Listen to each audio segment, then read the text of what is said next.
Okay. Let me find my notes. There we go. So good afternoon, everyone. Thank you so much for joining us today for our program, Adulting 101, How to Start a Side Hustle. My name is Sky, and I'm a librarian from Brampton Library, joined by my colleague, Natalie, and Daniel from the Brampton Entrepreneur Centre and Co-working Space.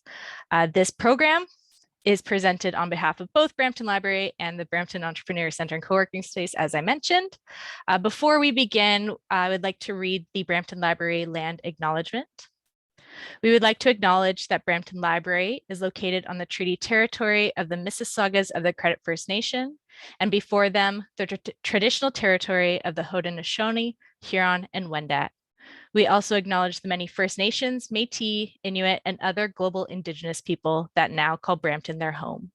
We are honored to live, work, and enjoy this land. So here are some of our upcoming programs you might be interested in. On March 29th, we have our Pride Book Club, The Prophets by Robert Jones Jr. So if you're interested in just discussing topics and themes that come out from this book, feel free to join us that day.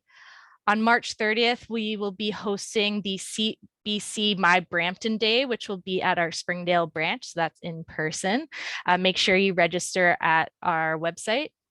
Our next Adulting 101 session will be about cryptocurrency, and that's happening April 19th, sorry. And then also we are still continuing our monthly at-home trivia. April's trivia will be Hollywood versus Bollywood versus Hollywood North trivia. So make sure to register and check that out as well. Some housekeeping before I pass things off to our presenter. Please be respectful of everyone and keep yourselves muted unless you're asking a question. This session will be live streamed and recorded this afternoon and may be used in Brampton Library in our professional portals. Closed captioning is available. To turn it on or off, use the CC button at the bottom left of the screen. And if you have any questions throughout the session, you can type them in the chat and we will address them at the end of the presentation. So now I will hand the session over to Daniel. Thank you so much. I will start sharing my screen. Just wanted to confirm, can you all see my screen? Thumbs up? Awesome. So my name is Daniel. I'm a business advisor here at the Brampton Entrepreneur Centre, plus co-working space. We're a division of the Economic Development Office here at the City of Brampton.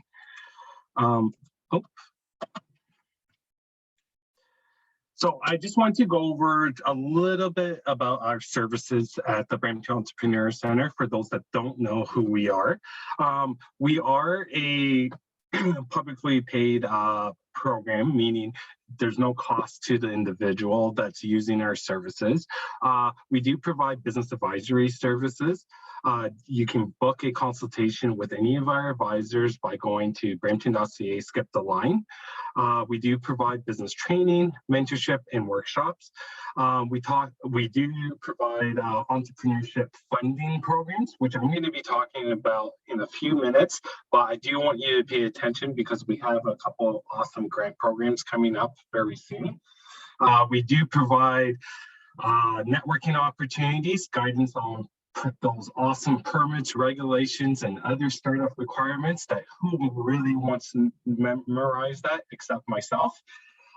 And by trade, my background is in data, so we do provide a lot of leading edge data. I did put a nice sort of screenshot of some of the data that we can produce. So if you're looking for demographical information in regards to your business, if you're planning to open a retail location, give us a call. We'll be able to assist you unbiasedly. And then we do provide site selection. So if you're looking for a location for your business, we'll be able to assist you, again, unbiasedly, and provide you a location that would make sense for your business based on your competitors and the demographics that you're looking for. And lastly, but not the least, is our co-working space. So we are located right by City Hall in the new building at 41 George Street. We are roughly about 4,500 square feet of open concept space where you can access through our approval process by clicking on that particular link. The presentation will be shared to everyone that's on this call, and you can apply for our space. We do encourage individuals that are starting up their business to utilize the space because you don't know who you will meet and network with in the space, and then you have complete access to the advisors there to help you throughout your business journey. Now, I did talk a little bit about a couple of the funding programs. One of the most exciting funding programs and one of the ones that are close to my heart is Start a Company Plus. It's basically, we had renamed it to Small Business Accelerator, but basically what it is for any individual that has an existing business or has a new startup idea and is looking to get some education around business. The program is approximately 12 weeks. We put you through a rigorous program. So it's like a BBA without the fluff, just straight to the business portion of it. And once you complete that program, you are going to write a business plan and do some awesome financials. And if you do score 80% or greater, and you're in the top 25 individuals, we give you $5,000 as a grant. You don't have to repay us back. You can use that directly for your business. So our applications are going to be opening in August of this year. We're opening it a little bit late just because we're trying to see if we can do an in-person program this year. If not, we're probably going to do a virtual one again. Now, for the individuals that are between the ages of 15 and 29, we have an awesome program called Summer Company, where we actually give you $1,500 right up front based on your business idea. And as you continue learning throughout the entire summer with us once a week and working on your business, at the completion of the program, we give you another $1,500 for a total of $3,000. Applications are still open. I know it says starting January 2022 on my slide. However, it is open starting January 2022, and you still have a chance to apply for it. So just check out www.ontario.ca/summer company, or I know all of you guys are pretty intelligent individuals. Just Google City of Brampton Summer Company, enter, and you'll probably find our link on it directly on our website. So why are you guys here? You want to hear a little bit about what is a side hustle and some ideas on side hustles. So what I'm going to do a little bit differently than maybe some normal speakers that talk about side hustles is create a step-by-step guide of developing a side hustle and how you can think of what the side hustle really fits with you. But just to get so everyone's on the same page, a side hustle is basically a way to run a business or have something on the side that complements your full-time employment. Now, this might be a passion business. This may be an idea that you have that you just are working on the side as you continue to work full-time to fund this business. We're not asking you to quit your job. We're just saying, let's try the side hustle and see where it goes. And maybe that side hustle converts into a full-time employment or a full-time business. So individuals who manage a side hustle are technically business owners and entrepreneurs, but at a smaller scale at the beginning. Like I said, it's a source of additional income. It's outside your primary job or your professional role. And it could entail self-employment or a sole proprietor. And usually it's nice, a lot of times part-time, casual, or seasonal. So I know it's easy to go on the internet and Google what's a side hustle and take a look at what you can do. The one thing I want you guys to take back from this workshop is following some easy 10 steps. I created a few steps that are very high level, just for you to consider what would be my particular side hustle, because I don't actually know what's the best side hustle for you, right? Only you know that. So I'm going to go through these steps in a little bit more detail, but here are the steps at a high level, and I'm going to go through all of the steps. Oops, there's someone waiting in the waiting room. So step one, create a list of activities that interest you. This is super important. Remember, a side hustle is something that you should be doing for fun, that excites you. It shouldn't be your day-to-day job. It could be, but it shouldn't be. Like, it should be something that would make you want to get up in the morning and actually do. So something that may be utilizing, if you're an analyst like myself, to utilizing that creative side of your brain to offset your daily chores at work. So sorry, I'm just going to move this screen because it's just blocking me. Just give me 1 second. Thank you. So pick an activity that matches your passion, level of skill, and interest. So step two, I would recommend that you guys conduct a self-assessment. Consider your strengths and experiences in your education.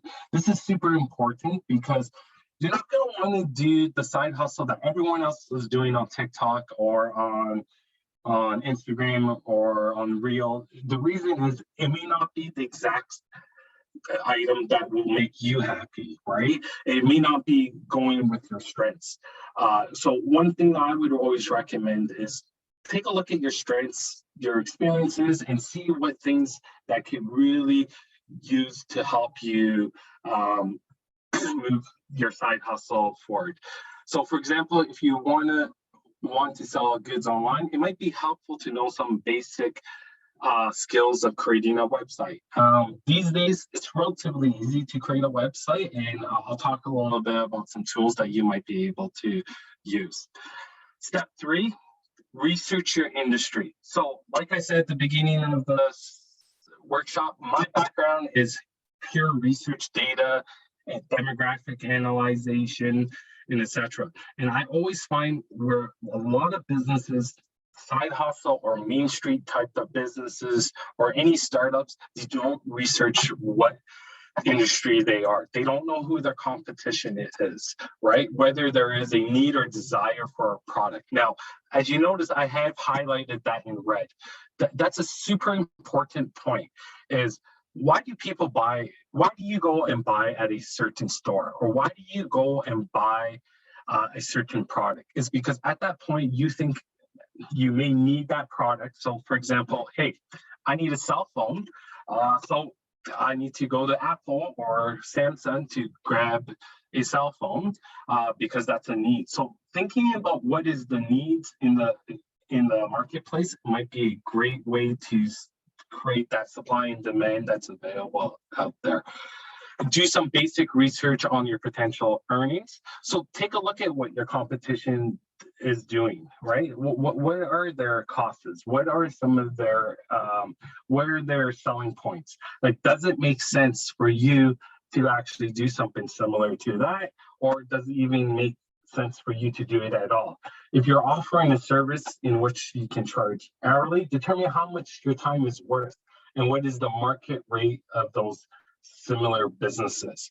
So I always say, you know, because I have a family, I have work, and I have other commitments, my time is worth X amount of dollars. So I'm not going to be doing anything unless I'm going to be making X amount of dollars to cover off that expense.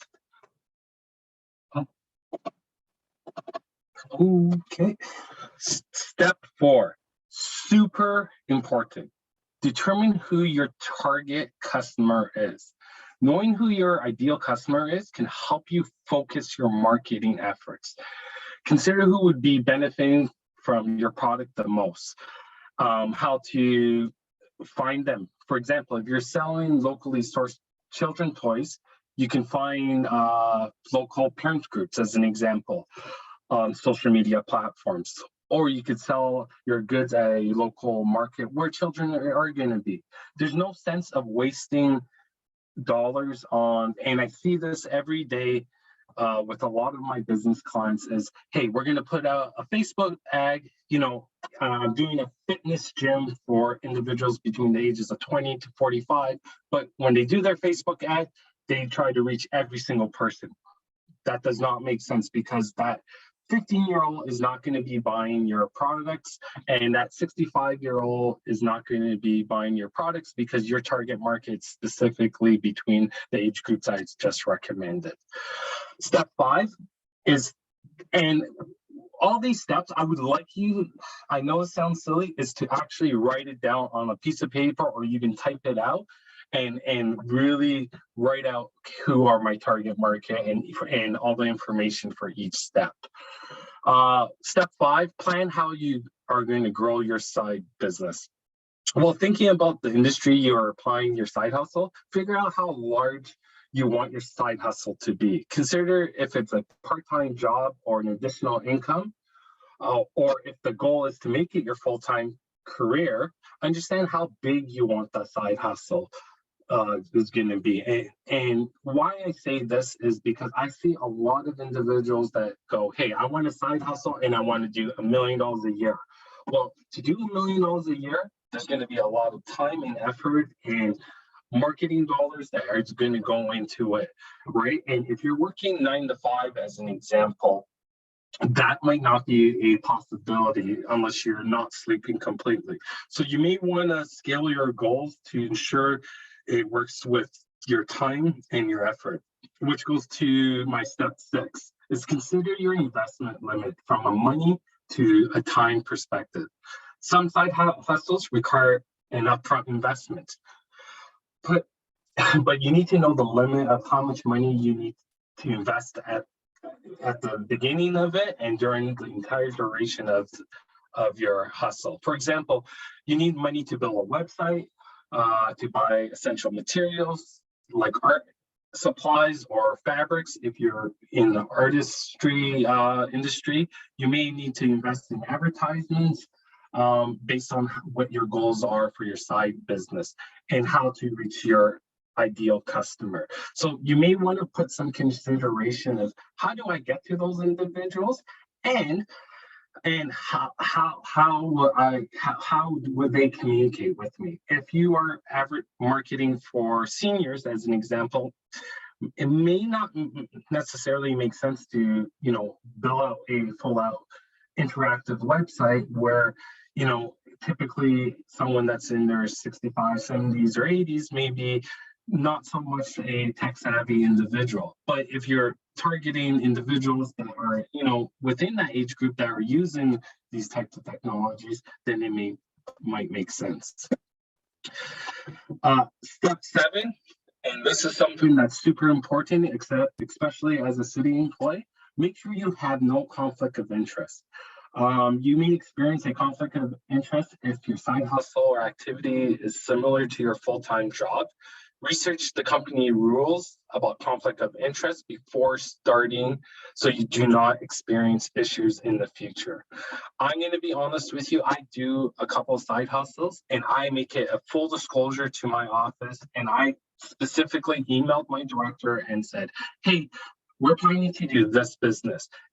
Do I have a conflict, right? And let them make the decision if there is a conflict of interest. And if there is a conflict of interest, how do you tweak it to ensure that there isn't one? Because the last thing you want to do is do your side hustle and you're not fully ready to jump over to the full-time gig, to your full-time side hustle while you're still employed. So you don't want to lose your job over something that you're doing at the moment. Step 6, set aside time. Now, I know that sounds obvious, but I want you to take account of your daily schedule. One of the key things I personally do is, typically I work 8:30 to 4:30. I always give myself an extra 2-hour balance for my job, so till 6:30, and then I actually put in hours. Okay, I'm going to be working on marketing for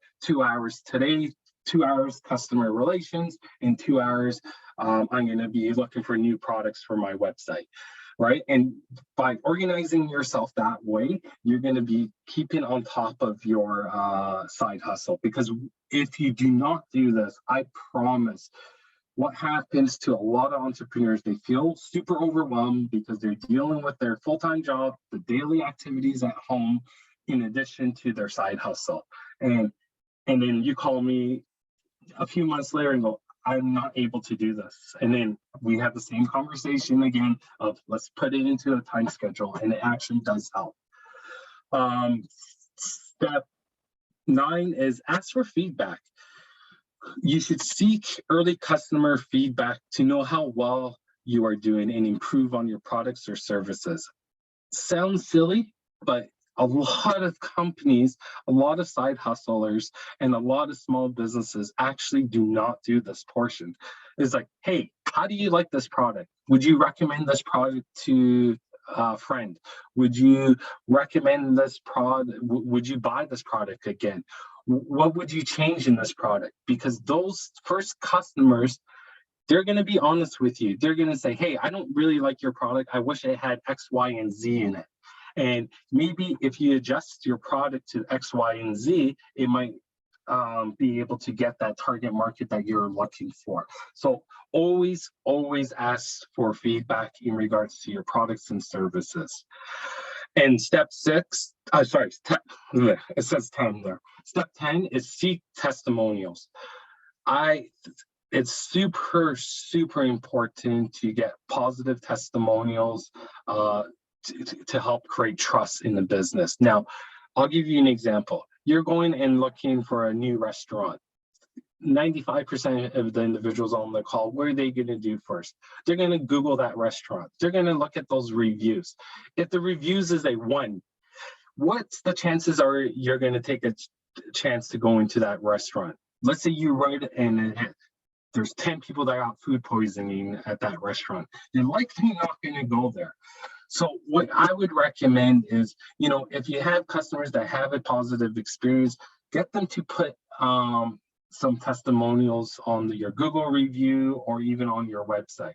Now, if you do get negative reviews, I do not want you to delete it or ignore it, but I want you to comment on it and really have a conversation with the customer, but do it in a public forum, or pull them aside, have a conversation, and then resolve by commenting on that particular post about that negative review. So it gives the optics that, hey, you know what, you do care, which I hope you do, about the products and services that you are producing. And steps 11 is reevaluate your side hustle.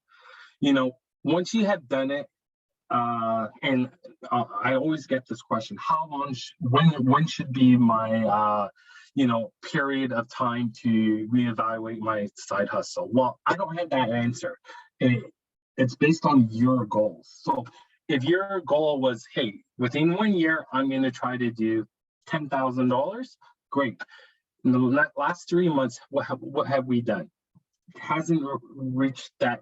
It's not hitting that particular target goal. So what do we need to do differently? Secondly, determine when would be a great transitional from your full-time job to your side hustle. Maybe that's not something you are considering, but if it is, you may want to go, hey, I'm going to set a goal. Once I'm making $150,000 a year in net profits or in sales or whatever it is, then you may go, okay, this is the time I will, leave my full-time position and go and transition to my side gig. And consider if you enjoy the work, the money you make, and the hours you spend on your side hustle. So if you're working 100 hours a week on your side hustle, you got to think of, okay, is there ways that I can automate some of these some of these services? And there are 99% of the time, there are ways to automate, relationship building, customer services, and etc. And once you have a one-on-one meeting with one of our consultants, we'll be able to, walk you through some of those automations too. Now, I always get this question. Do I have to set up my side hustle legally? Now, this is a interesting question, and my professional answer is yes. Like, you should be setting it up legally. My unofficial, non-professional, personal vision is, initially, I would say don't set it up right away legally until you are able to see maybe 2 or 3 sales, and you realize, hey, I have something here and now I should set it up. So the first thing you may want to consider is registering your business name. Now, my recommendation, if you are doing a side hustle, the cheapest way is to do sole proprietorship. The cost is about $68, including the name search, to ensure that no one else is using that name. I have put the link here to how to do that business search and the business registration, and it lasts about 5 years.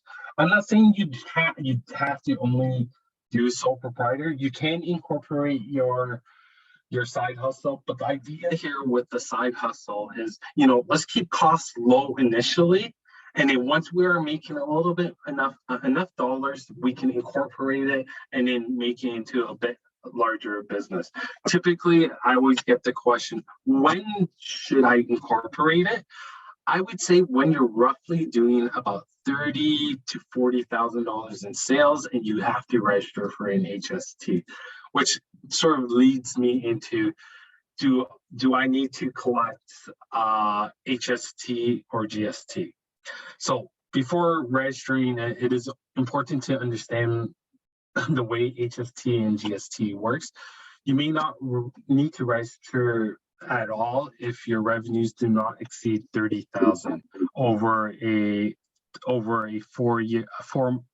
4 consecutive calendar quarters. That being said, if you are doing revenues over 30,000, you should be registering for an HST and registering your business. Now,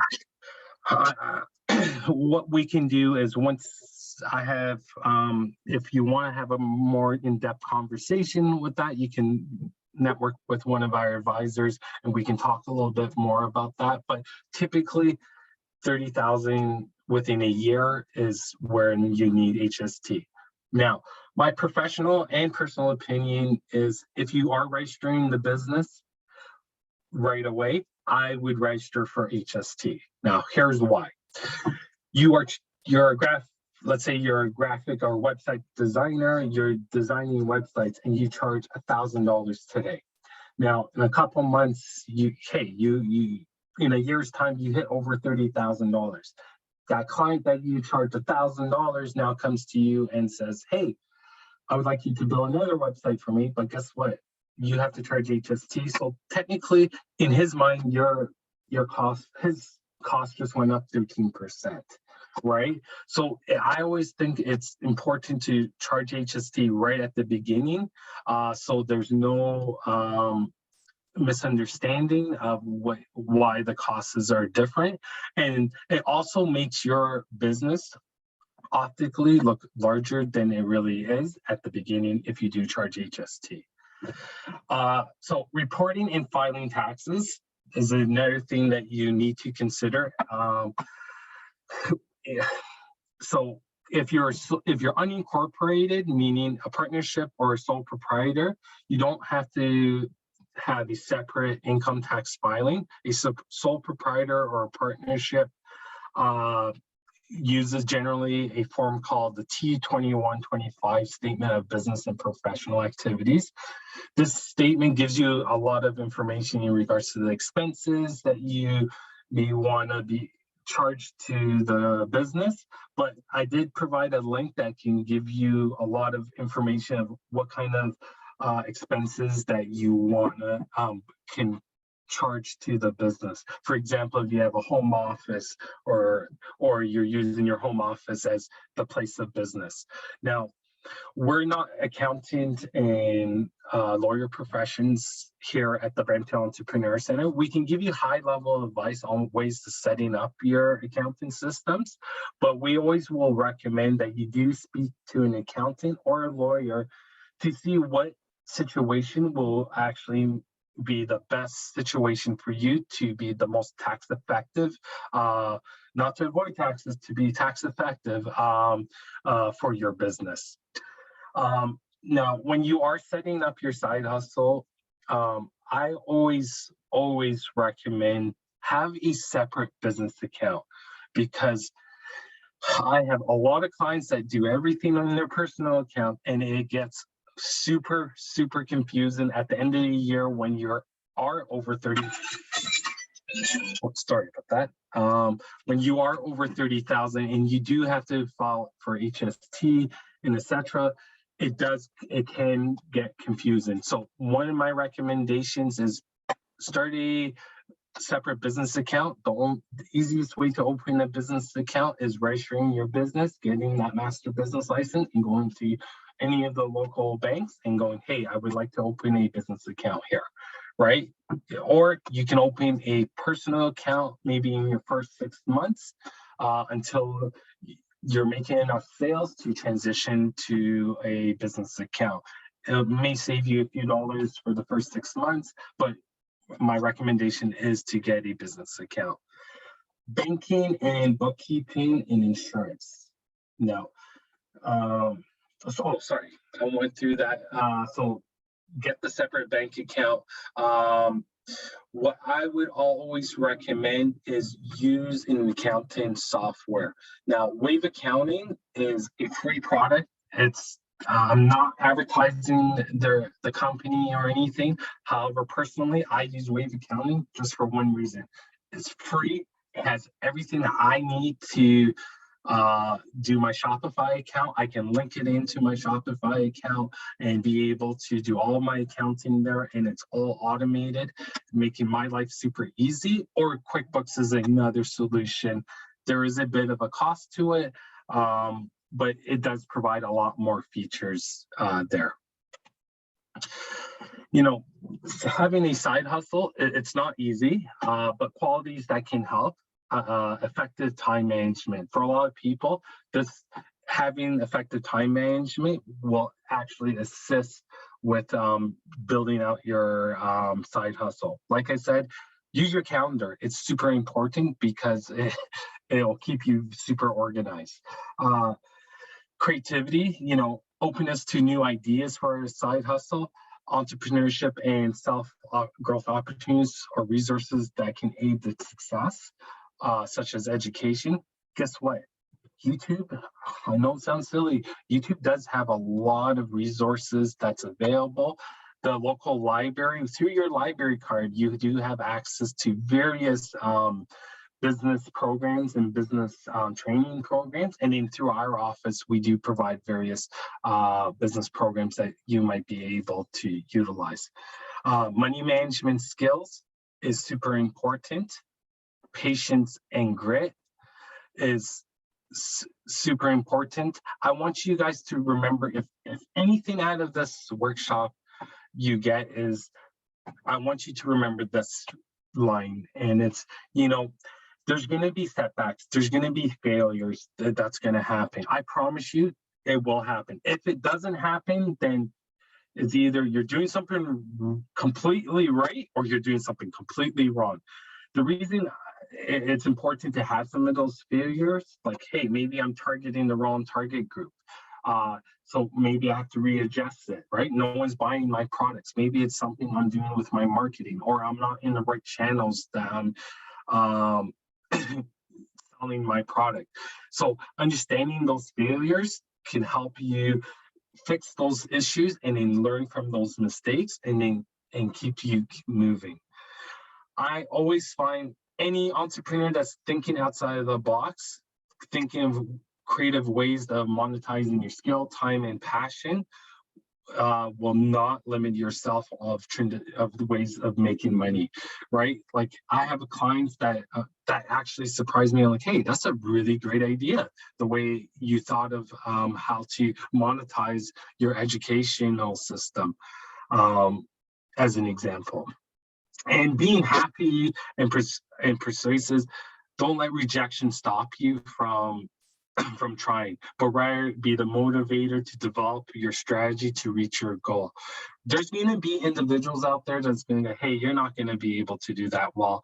How are you going to compete with these other individuals? Well, you know how you do that? You prove it to them. By doing market research, by understanding your customers, by really niching out your products and services and targeting some of those individuals. So now I'm going to go over a couple of things. So this is something, one of my side hustles. So I'm literally sharing one of what I actually personally do. So I do a drop shipment company. I'm not allowed to talk about the website because that would be a conflict of interest. But the way I have set up this drop shipping company is my kids are the face of the company. They sell science, technology, engineering, and math toys on their Shopify website. Now, I don't know if can you guys see my mouse or not really? No? Okay. Yes, we can. Oh, you can? Okay. So I just wanted to explain what drop shipping is. It is a low investment and overhead, and the reason it is because you actually don't buy any of the products. What happens here is your customer buys. So, for example, Sky is the customer. She buys a product, this awesome toy for $200 from my store. I know for a fact because I'm selling this toy for $100 margin. It's costing me $100, so it's what happens is my system, the way I have set it up on Shopify, is it automatically orders from the supplier and ships it directly to Sky at the end of it. So to be honest with you, all I have to do is marketing. Well, my kids have to do the marketing for it.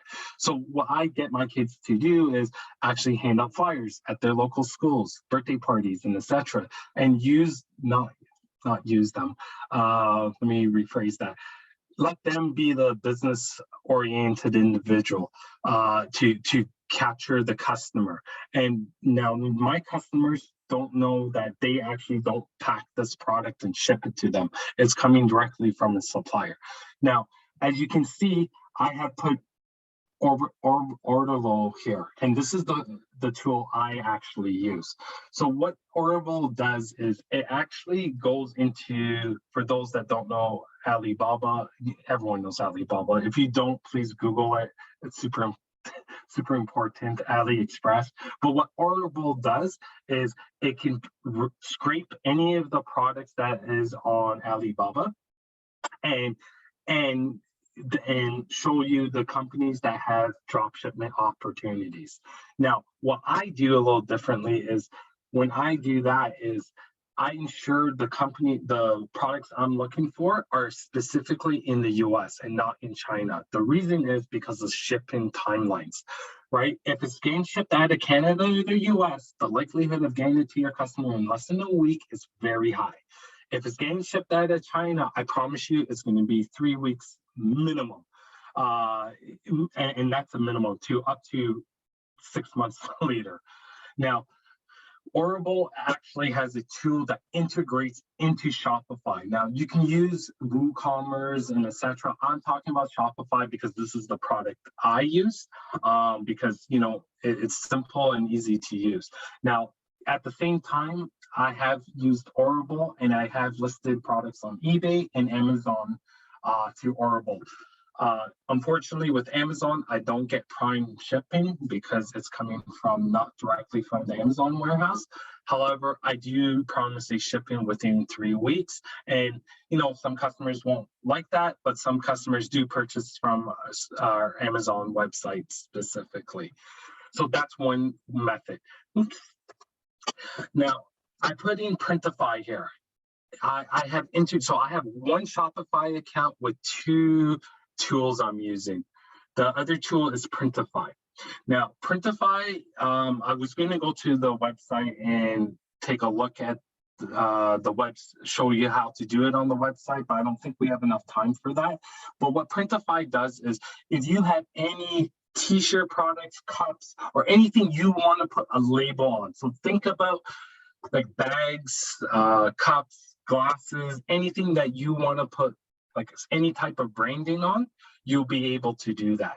Now, because my kids' website is science, technology, engineering, and math, my daughter's a great artist, but I don't think the best artist for printable products. So what I do is I hire someone off Fiverr and go, hey, I want some cartoonish looking science, technology, engineering graphics to be able to put on a t-shirt or a sweater or a hoodie.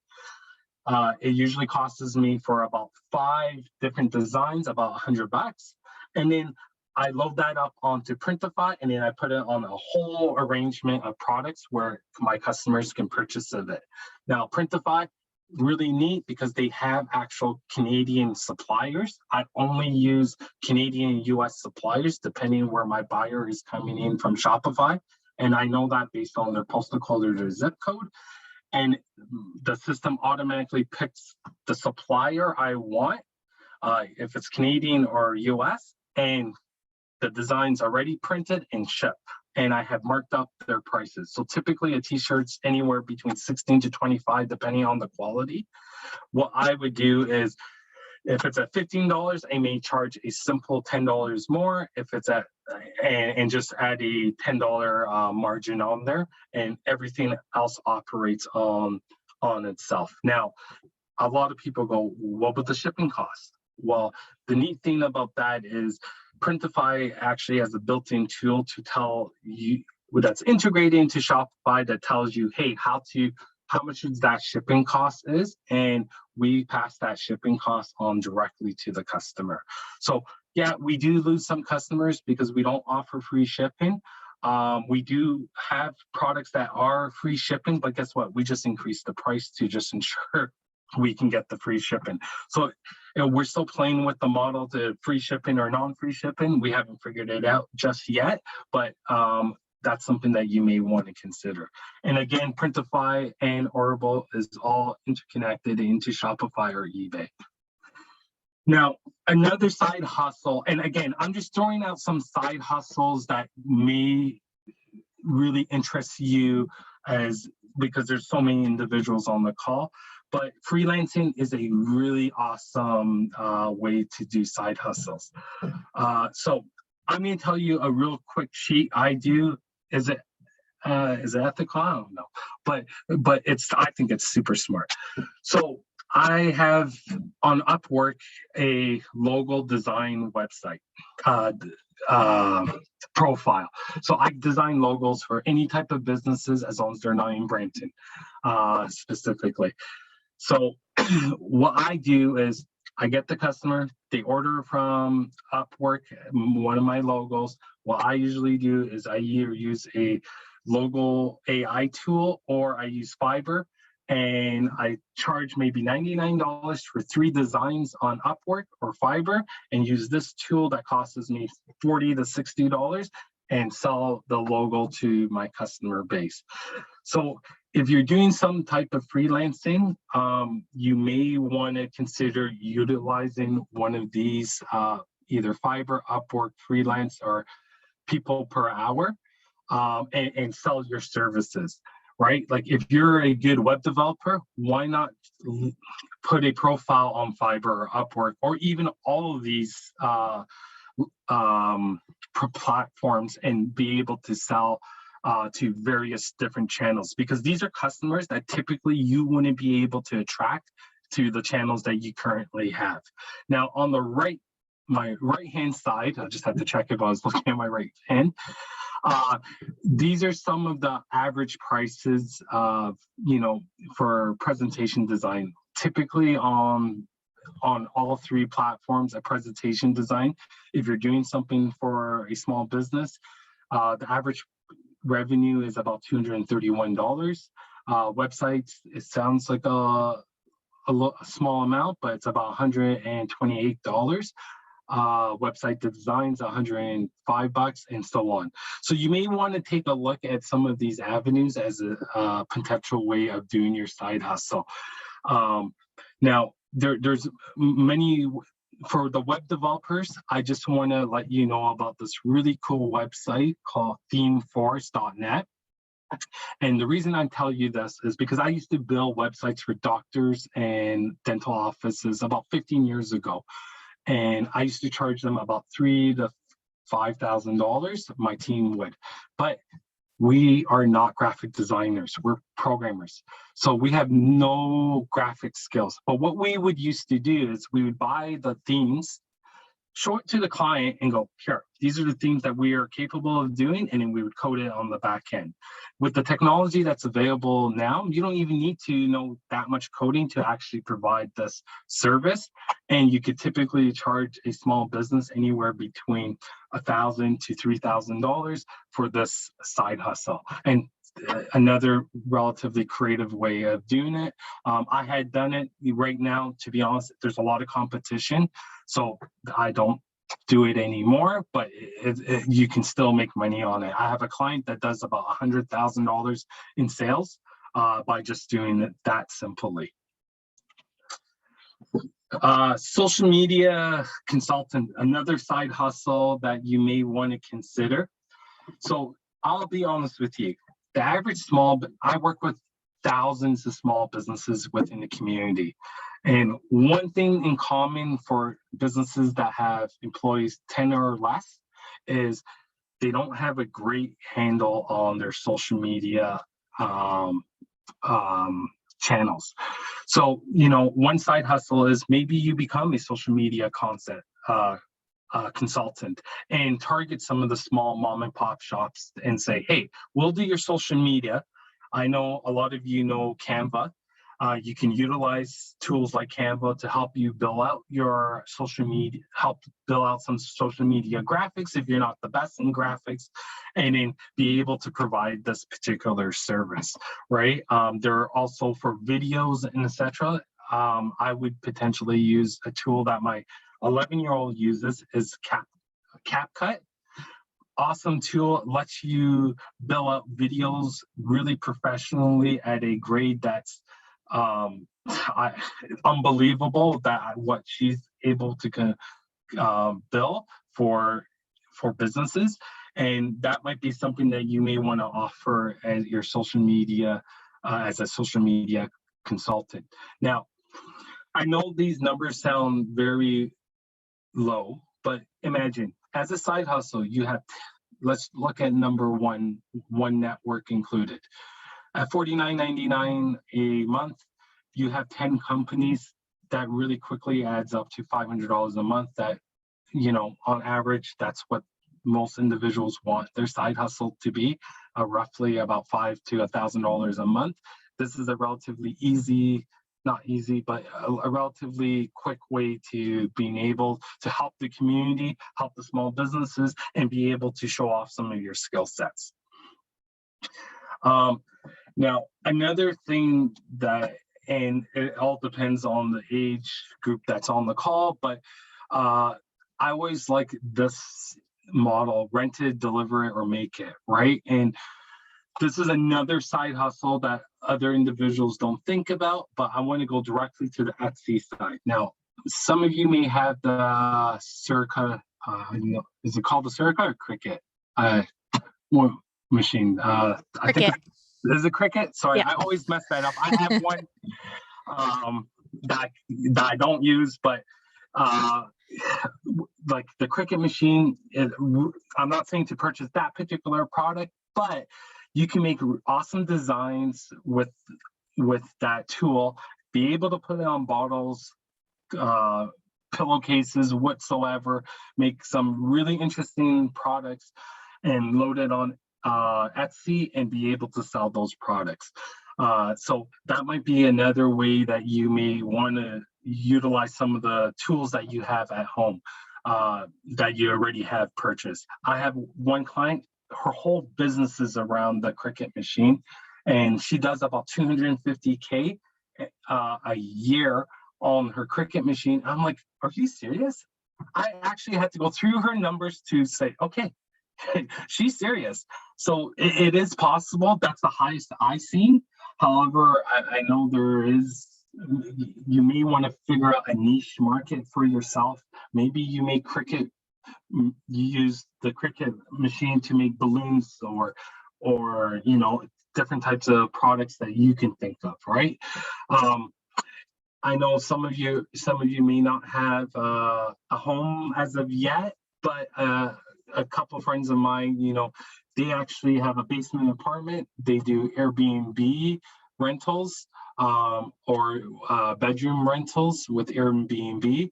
So that might be something that you may want to consider as a side hustle to bring in some additional dollars. A product that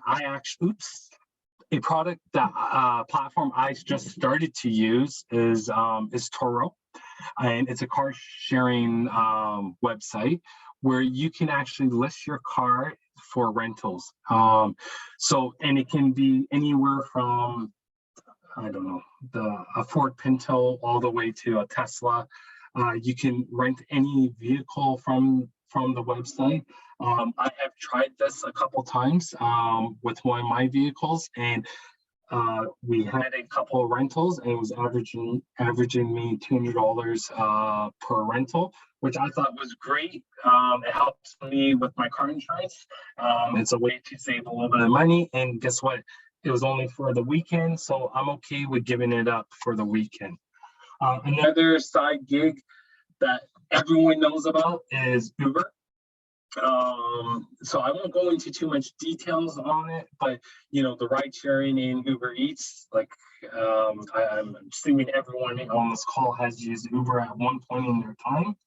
So that might be another side hustle that you may want to do.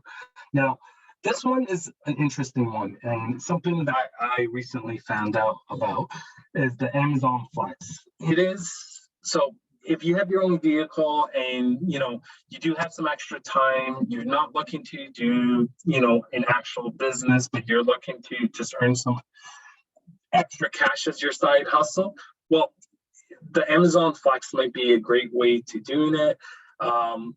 On average, based on, I did try this out. You know, I'm not the best delivery person, but based on my calculation for the 4 hours I worked, it worked out to be about $30 an hour I was making to delivering packages. So, you know, it might be something that you may want to consider. The cool thing about this is you get to pick your times when you want to deliver, the hours you want to work. If you want to just do 1 hour, you do 10 deliveries, that's all right. They're flexible with that. So that might be something else you may want to consider.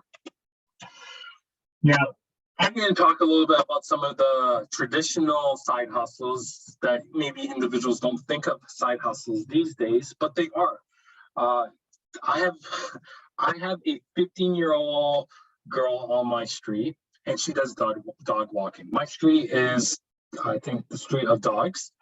And to be honest, she charges, I think she charges $10 per walk, I believe, but she has 12 clients on our street, and they pay her every single day. She's super happy, something that she does. Really cheap for her to start. All she did was start to knock on some doors. I know you have a dog. If you want me to walk it, I'm starting my small business. This is what I want to do. And to be honest, almost every single one person on our street does hire her at least once a week to do it, just to support her. So it might be something you may want to consider. Babysitting or daycaring may be something that you may want to consider. One thing I would recommend is take a look at care.com or Sitter City, because that might be a way for you to obtain various potential clients from different channels that you typically wouldn't get.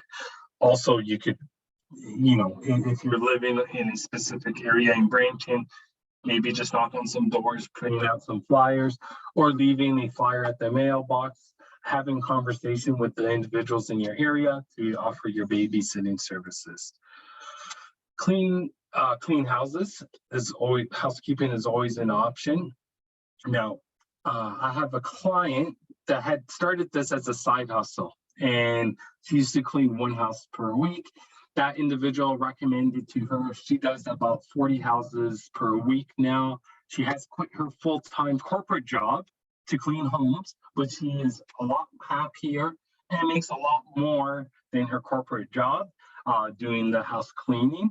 And she just landed a cool contract with Green Park. So any new homes that are being built, she goes in and cleans it. There's no one in there, one-time hit, and she gets about 200 to 250 per home. That's between 1,500 to 2,000 square feet. And she gets a crew in there, 2 other individuals in there, and is able to clean the entire house in a few hours because it's just the dust there wiping out. And she has made a comfortable business and has hired employees here. And then lastly, but not the least, TaskRabbit, which is very similar to Fiverr and etc. But TaskRabbit is more, I think on your hands type of items. So like lifting heavy furniture, assembling furniture, no one wants to do those IKEA furnitures, especially me. My wife loves IKEA. I hate setting it up. So, we have used TaskRabbit, and to be honest, these guys are really super professional. They do it really quickly and it looks awesome. And the cost to me, I don't mind paying for it because it saves me time, but they are also benefiting from it too. So that might be something that you may also want to consider as a side hustle. And that's basically all I have. What I would like, some of my final thoughts is planning is everything when it comes down to a successful side hustle. You need to have the ability to think outside the box, because this is the key to success and innovation. You must be flexible and be willing to change your plans quickly when needed and if needed. Overall, you have to know what you are doing and how to do it well in order to have a successful side hustle. Failure is okay as long as you learn from it, and there is no rules when it comes to side hustling as there are with the traditional job or work profession. You can use YouTube videos, broadcasts, blogs, and other excellent resources to learn more about side hustling, or you can visit the Brampton Library or visit the Brampton Entrepreneur Centre. Both services do have super educated individuals that are here to assist you, to help you through your side hustle. And remember, the most important thing is to have a clear plan.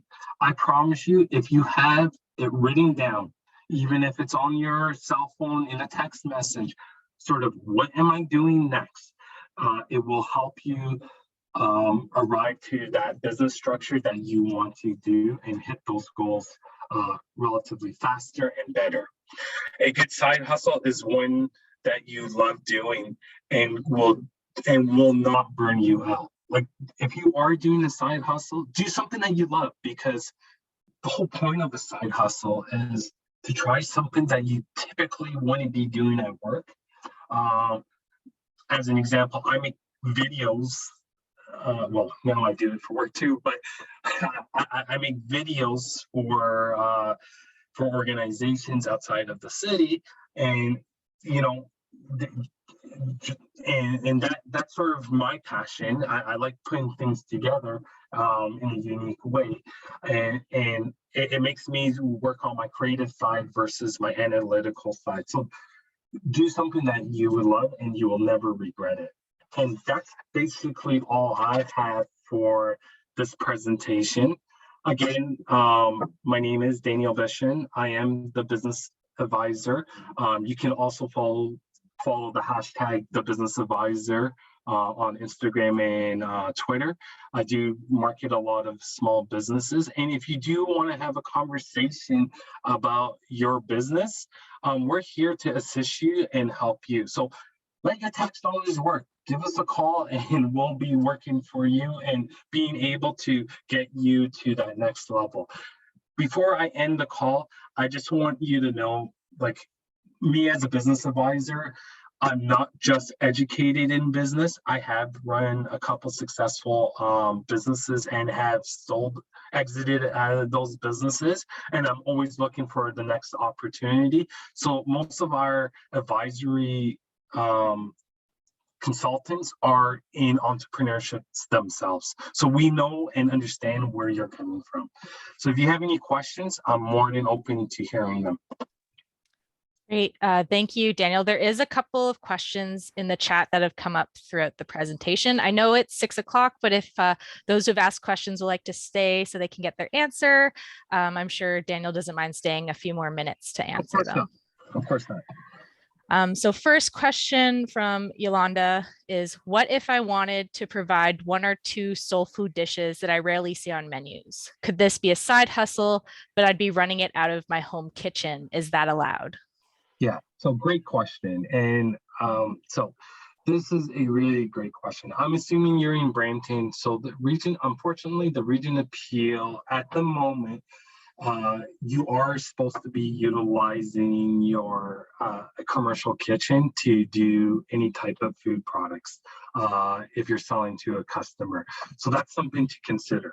Now, the unofficial answer is if you're selling to family and friends, or providing that service as taste testing, that might be a little different. But again, if you are selling a product, it would have to be at a commercial kitchen. I do have a list of local commercial kitchens within Brampton, so please reach out to my email and shoot me an email. I can provide that listing to you. Or what I would also recommend, if there's any restaurants near you, you may want to knock on the door and say, hey, is it possible to use your kitchen off hours to make some of my products to help my business grow? And a lot of small businesses probably would help you out. I hope that answers your question. Perfect. Is any other questions? Did you want to speak for yourself? Yeah, I did. Okay. Thank you, Danielle. That was a great presentation. So you answered one of my questions indirectly, which is great, but I was going to ask you, are there certain side hustles that you think are risky, that you would, kind of perhaps you witness firsthand that you recommend against or have reservations about? Yeah. That's a great question. I always say, I try not to answer this question is because I'll tell you why. I want you to actually do the research to analyze what are some of those high risk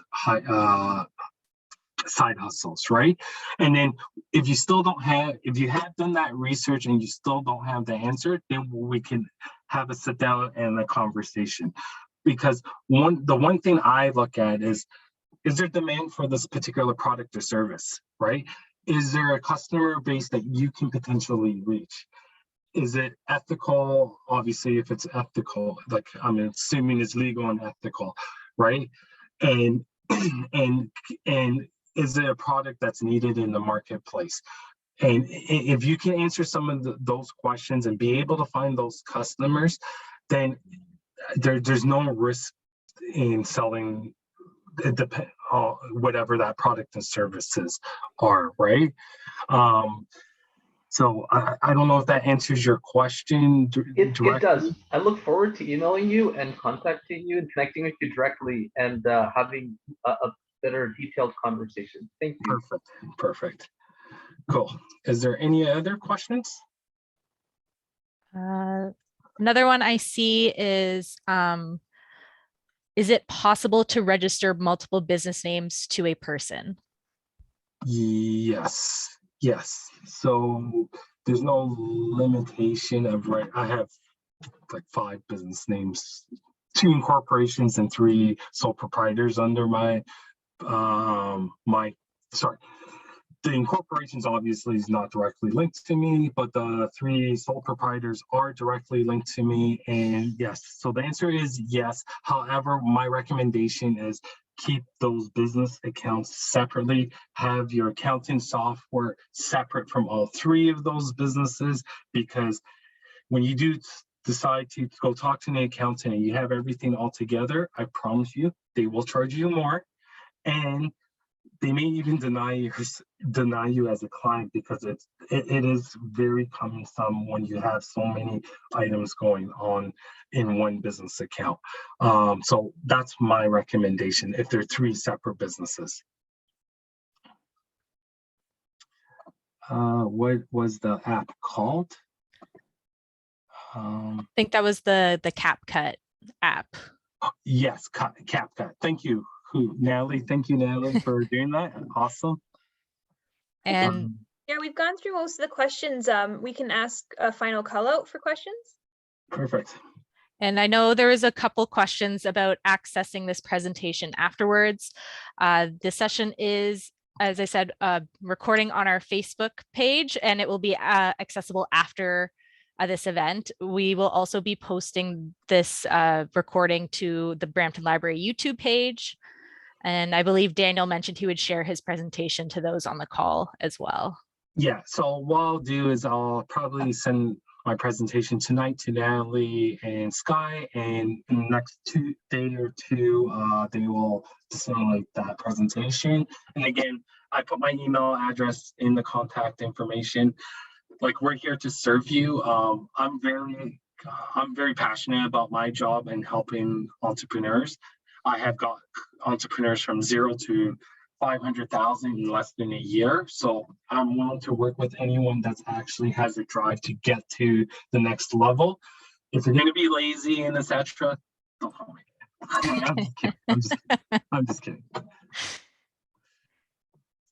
Okay, I don't see any more questions coming in, so I think we will wrap it up. But thank you so much, Daniel, for such an informative session. It was great.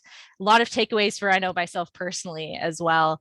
And I think also for those who attended today. So thank you. And also thank you to everyone who joined us this afternoon.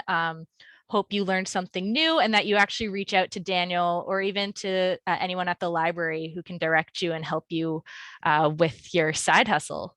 So I'm going to end the recording now. Thanks, everyone.